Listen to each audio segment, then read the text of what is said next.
It ain't got no gas in it. Hey! We're recording the podcast! Shut up! Good morning to you, wherever you are, because it is Morning somewhere! for December 3rd, 2025. So early. My name is Bernie Burns, sitting right over there. No, she won't do the voice anymore. It's Ashley Burns. Say hi to Ashley. I was getting that's a clip from Sling Blade. Some people call it a Kaiser Blade. That's Billy Bob Thornton. Self-directed. Do you know that he directed that movie? Did he? Yeah. He launched his own career, and it was 1996 that movie came out. And he does not play, I haven't seen him play anything like, is it Carl, the name of the character from Sling Blade? But I got to thinking, the kind of guy Billy Bob Thornton is now, like, he's very much a persona, right? Right. Yeah, you see clips. He's like a living character. Yeah, and I wonder if it's like, if anyone asked him to do the voice from Sling Blade in like an interview now, I bet it would be a big deal. He'd be like, I'm not doing the voice, dude. I'm not doing it. Yeah, but it's cool. It's cool to see somebody who, just kind of kickstarts their own career like that. And we have a story today about Francis Ford Coppola that kind of plays into that. But I want to talk really quickly, follow up on yesterday. We got a lot of voicemails. A lot of voicemails. We got a lot of voicemails yesterday about the talk about Black Friday sales and the K-shaped economy and everything else. I will say this. There were a lot of people who left voicemails who gave a lot of personally identifying information. So we're not going to share that. There was one guy I really want to talk about. He mentioned that he had a CDL. I found out too, actually, the people who left voicemails, really very different than what I've experienced from people who leave internet comments. Is that fair to say? Possibly. Yeah, we know a lot of commuters listen to the show, but there's a lot of what I consider blue collar, like people that prop up the entire economy with the work, keep everything running. And there was a guy who called in, got a commercial truck driving license. He works for a very well-known American soft drink company. And I won't say what, even though he said, because I don't want anybody to get in trouble. But it was really cool because he gave very specific information about the money that he used to make. Like, this is someone who is very much in control of their finances. Said that in 2023, it was the most money I ever made as a guy in my 20s. I made $58,360. And he used to work at commissions for delivering these soft drinks per case. I mean, careful here. And that he worked 2,268 hours to get that. Then in 2024, they took away the commission and he worked more hours to make he gave me a specific number again, $2,178 less in 2024. So he had to work a lot more to make less. I always appreciate people who give hard numbers like that. Like especially in America, they kind of train you not to do that, right? To not give out, you're not supposed to talk numbers. You're not supposed to do that. So I always appreciate when people do it. But if you consider that along with inflation, I mean, that's a big hit. Talked about his Black Friday spending habits and why he was spending less. I also want to point out, Ashley, that I am actually doing a solid to people who call into the voicemail box by doing a little bit of editing. Okay. A little bit of screening, because there was also somebody called in, they said, I think the Black Friday thing is an indication that a lot of people are just spending money they don't have just to get the serotonin hit from shopping online, which I actually get that a little bit. I totally do. But then he goes, like my wife. Oh, and buddy. I was like, I'm going to do you a solid. I'm not going to play your voicemail. Hope you listen to this podcast alone, buddy. So my overall guideline is when you call into the voicemail, if you can make it short, that'd be great. But understand, not everyone, when they hear that double beep, which apparently catches a lot of people, it's hard to be succinct. But also, don't give us a whole lot of revealing information. You can obfuscate a little bit. And watch out throwing your wife under the bus, buddy. Another guy gave a really interesting point. Eric from Connecticut called in to say that he had been waiting for a long time to buy about $800 worth of computer parts. Oh, yeah. Great. That'll get you a RAM. One stick of RAM? Like one stick of RAM. How much does RAM cost you? Man, it's going crazy at the moment. I think RAM right now is going through what video cards went through Why? with crypto money. AI. See, a stick of RAM to me one stick costs about $175. But what that buys you changes so much over time. When I first bought it, it was $175, and I got 4 megabytes of RAM on that. And now I would expect to get about 8 gigabytes on a stick of RAM, maybe 16 at this point. I mean, the what I'm hearing now is that RAM is going to run you more than a PS5 at this point. But Eric of Connecticut, if that is your real name, said that he had been waiting for a long time, like 10 months, to buy $800 worth of computer parts. And the reason that he bought it on Black Friday was because he was waiting until it would drop in price. And when Black Friday came along, he's like, okay, the price will definitely drop now. Then it didn't. So he's like, okay, well, I guess I'll just go ahead and buy it because it's never going to drop. It's not getting lower if it's not dropping on Black Friday. Right. If it's not going to be lower today, it's never going to be lower than Fair it enough. is right now. So fair enough. And then lastly, really quick, I'll play this one. We got a call in from our resident economist of the subreddit. This is Dr. Noah Trudeau. I added the doctor. He didn't say doctor on his name, which I appreciate, but he did say that he has a PhD in that's a economics. doctor. Professor of economics from Troy University. I had a question about where the hell does this metric of consumer confidence come from? And here's what he had to say about that. Bernie's curious about where consumer confidence comes from. I've got you. Consumer confidence comes from the University of Michigan or the Conference Board. These two organizations both do consumer confidence surveys. These include just questions about how people feel about the future. So one example would be, now looking ahead, do you think that a year from now, you and your family living there will be better off financially or worse off or just about the same as you are now? Yeah, so it's a survey that's done. And I guess the University of Michigan, the survey that they conduct, it is just renowned as the one that everyone uses as the metric for consumer confidence. So if you were to survey, say, Francis Ford Coppola, what do you think he would have to say about his consumer confidence? He would probably, you know what he'd have to ask? This is a weird one too. He would have to ask a weird source like the University of Michigan, or very specific source. Do you know where the Black Friday metric came from? Do you know this thing about like record spending on Black Friday? No. Do you know who put that metric out? Who put that out? Adobe. What? Adobe. What? Yeah.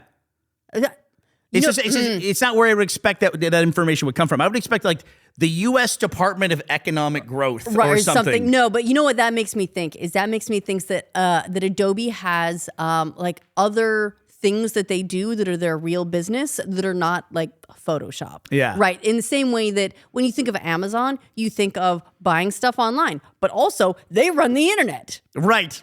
They run the internet with Amazon Web Services. Right. That's like that. Like that's the big business. You know what's funny? There's so many of these companies that are like B2B companies that just kind of live behind the scenes. And you never hear about these companies until they fuck up and then everything shuts down for a day. I can't even remember. What was the name of the company? WeWork. Well, like WeWork's a great one. There was a company like 6 months ago, CrowdStrike. I can't even remember that. Yeah, CrowdStrike, where they had the outage. Yeah, and like no one had ever heard of CrowdStrike until there was an outage, and everyone very suddenly knew what CrowdStrike was. Right, or Experian or something like that. You hear about these names and they have a huge problem. I think it's kind of like what happened with Enron back in the day, right? Like who the fuck is Enron? Like you didn't know until it was bad. They were a little different. They were like selling like weird electricity shares or something like that. And and even CrowdStrike is one of those companies. It's like they're like Homer Simpson just going back into the hedge. I can't even think of their name anymore, but it was so important 6 months ago when they were fucking up everything everywhere. Right, all at once. Yeah, everything everywhere all at once. You know what though? If you want to know what the behind the scenes companies are that run everything, do you know where you should go in order to experience that whole side of the economy? A convention? No. Watch golf on television. What? You will see advertisements for companies that you have never heard of. Man, that makes me want to take up like watching golf just so that I can get a break from. I'm assuming what you mean is that like it's a lot of what construction companies? No, like consulting firms. Or, yeah. Would it be nice to get a break from like, I don't know, prescription advertising? So maybe I'll take up golf. Yeah, like Spider-Man and Friends, which our kids watch. It's never interrupted by a KPMG ad. Watching Saturday morning cartoons. Daddy, have you considered signing KPMG as your consultancy? Right, like Palantir and things like that. All these companies that you don't hear about until they're a major problem. Watch golf, you'll know them. Daddy, I think I'm going to join Salesforce. Salesforce, another one. Salesforce just came up because we use a product every day. I use it begrudgingly. I'll give you a hint. What is the product we use every day that is a Salesforce product? That you use begrudgingly. There's a lot of those, but it's kind of a wide category itself. I think that made the list longer, not shorter. You learn about those by listening to this podcast. What is it?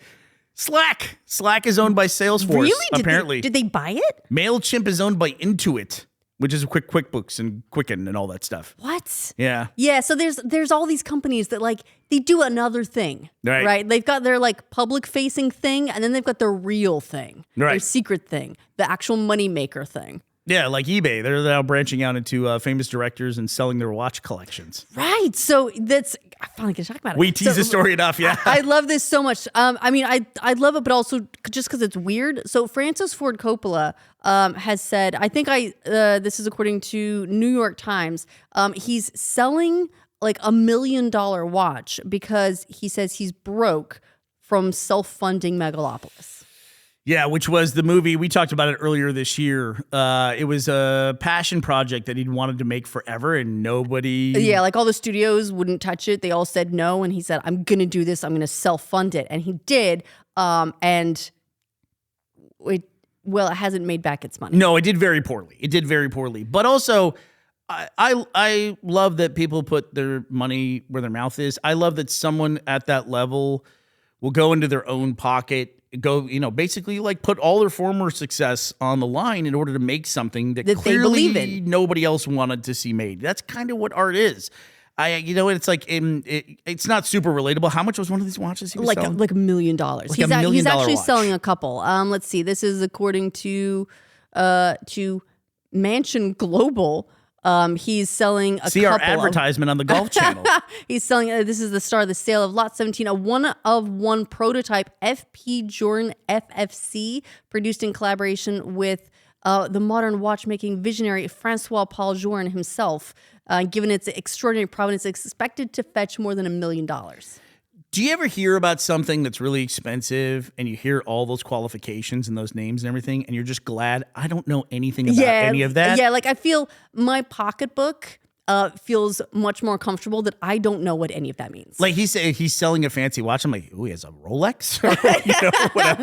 I hear about these watches, but it's like sneakers too. That's the one I always look at because that's one that a lot of people get involved with on a more relatable level.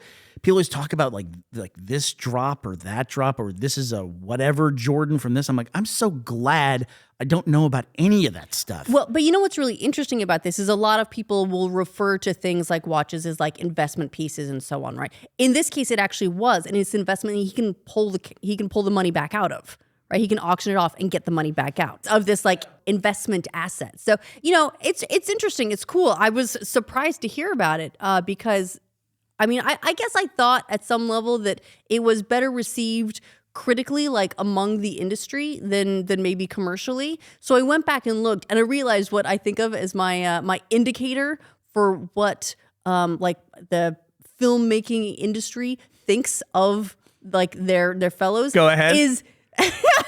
Is I measure it by how long they got a standing ovation at Cannes. I was thinking the same thing. I was thinking the exact same thing. That stupid standing ovation metric. that we make fun of every time Cannes comes around. But didn't Megalopolis get like 45 minutes or something? No, that's the thing. I thought that it was going to be a big number like that. It got the equivalent of like a pity clap at Cannes, which was 3 minutes. Oh, whoa. How embarrassing. I was. Only 3 minutes of standing ovation at the highest level. To put that in perspective, I think the record is 22 minutes for Pan's Labyrinth.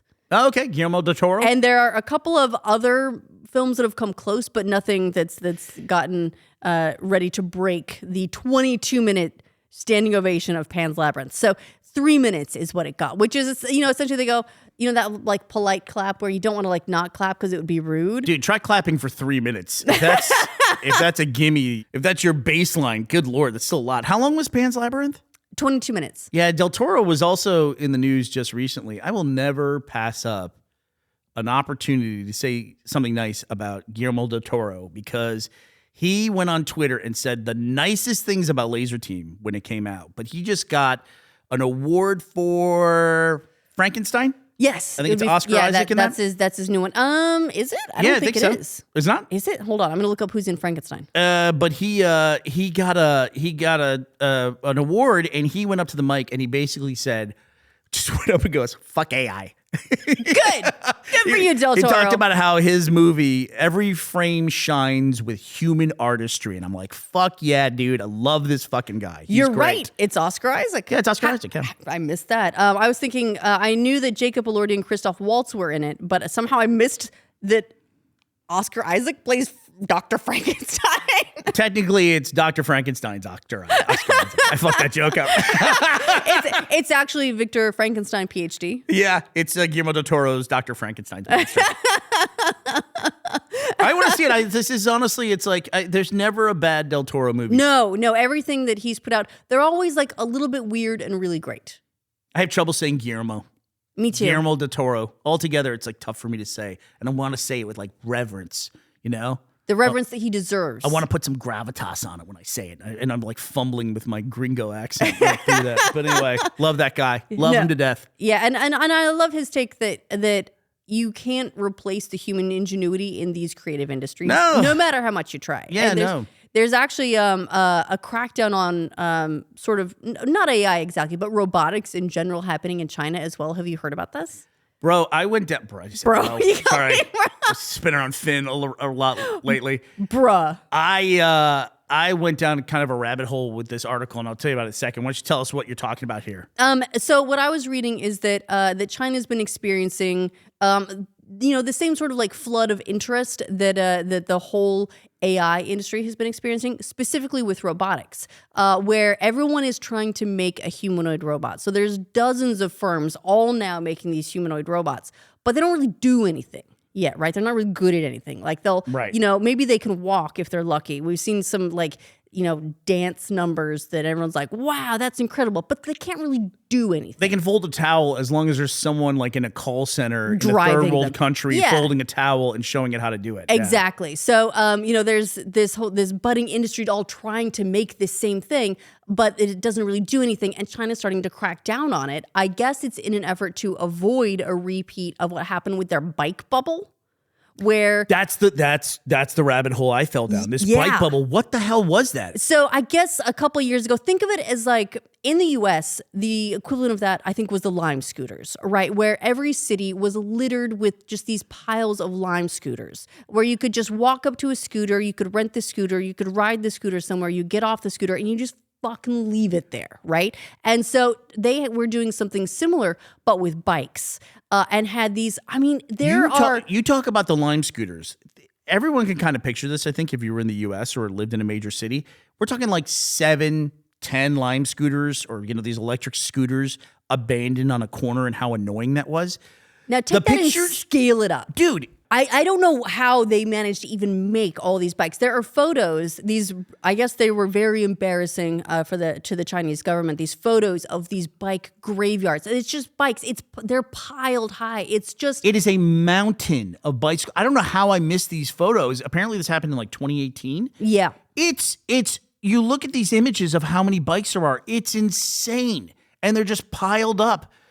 They had to put a human in it to give you some kind of perspective as to how many bicycles even it is. some sense of scale. And even that is like, it's hard to comprehend. A lot of times when you're looking at the photos, you can't tell what you're looking at. It just looks like abstract blobs of color. You should make it the thumbnail so people are like, what the hell is this thumbnail? I absolutely will. And so they had, this whole like oversupply, and they had, their city infrastructure wasn't built for bikes. It's not like Amsterdam, right? Where like, yeah, there are a lot of bikes, but the city's built for it. So not only did they have, millions of bikes that no one was using. I mean, people were using them, but not at the number of bikes that were available. No, it's crazy. It reminded me of like when you see those ghost cities in China, where they built the cities and then they just didn't have enough people to put in the cities. Right, like they built them predictively. They thought that if you build it, they will come, right? There will be people and they will live in the city and it will be great. And then there just weren't enough people to live in the city, and now they're these concrete skeletons. Right, and they're actually, they look really cool if you didn't think about like what it took resource-wise to make them.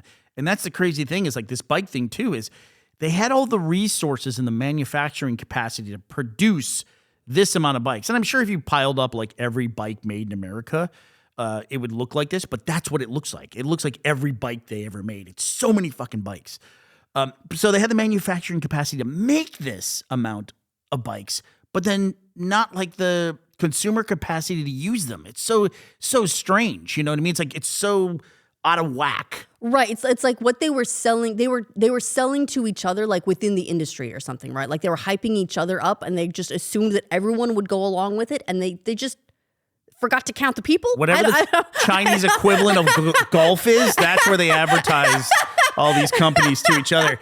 Yeah, but it's I wouldn't be surprised actually if there was like in golf ads. I would not be surprised if there was like offshore manufacturing, like probably like firms that can help you do that and stuff like that. But yeah, so I was thinking about this, and I was thinking about the Phantom Cities, and then I had this weird, you know how I like these weird like red flags or economic indicators. Yeah. The whole thing of like the Phantom Cities and this mountain of bikes is just like I don't associate the country of China with a scarcity of people, right? Correct. They're like the tip of the spear. They have been for almost a century now for the overpopulation, which we've all been taught overpopulation. And now we're having to make the shift the other way to think about like what happens when we have a population crash. And a lot of people don't like talking about this because usually the people talk about this are talking about like future workers and shit like that. But I got the weirdest red flag about that. My parents were high school teachers, public high school teachers. So whenever I want to seriously doom scroll, I've said this before, I go on the teachers subreddit on Reddit, and it's all these public high school teachers like talking about their experience, and it really is, it'll horrify you. Very sobering, would you say? Weirdly enough, what just came up was a highly upvoted topic was one of the teachers going, hey, I got to throw this out there with everything else we're dealing with. Does anyone else have the experience that I'm having where 20 years ago, 15 years ago, we constantly had to build new facilities, constantly had to build new schools? Right, you had to like bring in those, do you remember for a while they would bring in those like pods, like portables? Like, yeah, like they're like outdoor classrooms that they would like park in the parking lot because they were out of room inside the school. When JD was in elementary school, his first 2 grades, he was in like mobile home trailers outside the school because there was not enough room inside the school.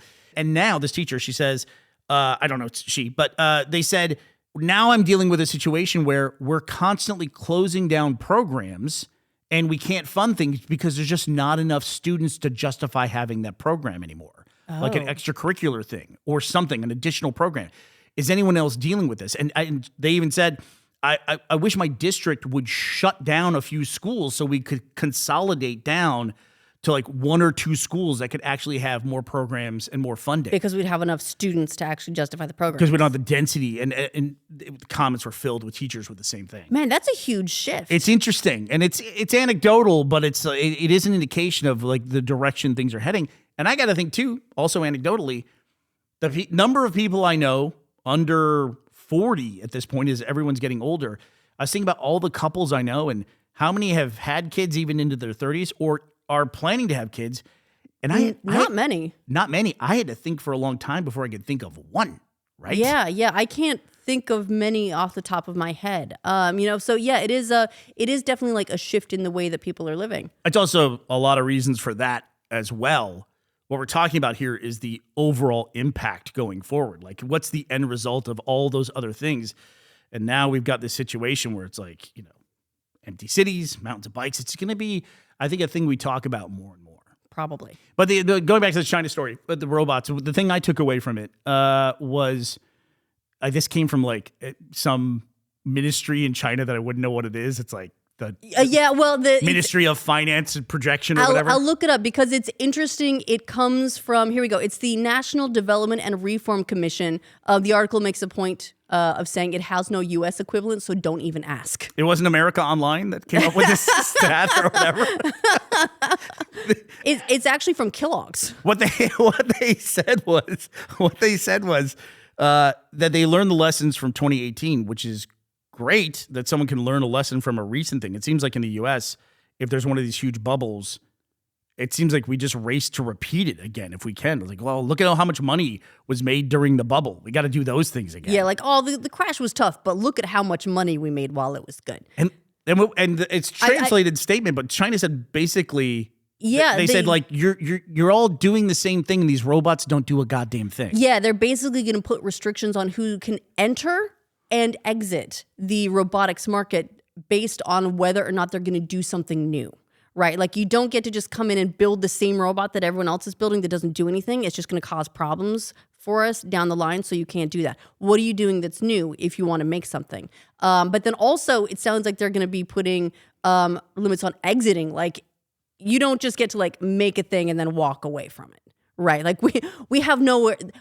The parking lots are already full of bikes. We have nowhere to put your robots. So you need to actually like support them and do something with them. So I found it interesting that this is something that the Chinese government is basically taking in hand within China. We've talked about this too. Since the announcement of just reacquiring the Rooster Teeth brand, there's been my email box has been flooded with investment offers and everything. And the easiest way to get out of those conversations and say, this is not an exit strategy. There is no plan to exit.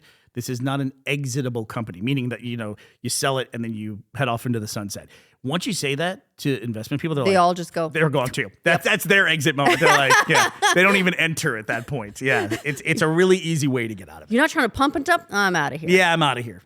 What I took away from this announcement, Ashley, is that it's all translated, of course, but basically I got the overall tone was, hey, enough with the dancing demonstrations. Did you get that too? Like, I feel like they called out specifically dancing robots. We don't want our economy based on robots that dance. Right, like dancing isn't going to do it, buddy. Right. And what they're doing is by limiting the exit ability of these businesses is that then they kind of like kill speculation, right? Of people who just like, oh, I can make a ton of money doing this. So go and raise a bunch of money, put up some cool presentations, and then the whole thing falls apart. And then somehow a bunch of people make a bunch of money and this thing doesn't help anyone at all. And you end up with a mountain of bikes. Right. And then then we have to deal with. Yeah. So, I think it's interesting, and I wonder if we'll start to see more things like that. I can't say I would hate the idea of having like guardrails for like AI development and things like that, simply because, well, it would be nice for us to be able to afford RAM as consumers as well. But also then I go, oh, but do I want the government telling the companies like who can make what? I don't know. That's also a scary thought. So I don't know where to go with it from Here's here. what I'm saying. We should make Guillermo Del Toro the ambassador for AI. He's in America. charge. He just goes into every meeting and goes, fuck AI. Fuck it. Fuck this AI. I hate it. I love that guy. He's such a gem. All right. Well, that does it for us today. Ashley, who do we have to thank for helping us shine with human artistry today? All right. I'd like to say a big thank you to a couple extra gems, Jose M. Villanueva and Dylan Hinners. Thank you both so much for sponsoring this episode of our show at patreon.com/morningsomewhere and roosterteeth.com. All right. That does it for us today, December 3rd, 2025. We're going to be back. Talk to you tomorrow. We hope you will be here as well. Bye, everybody.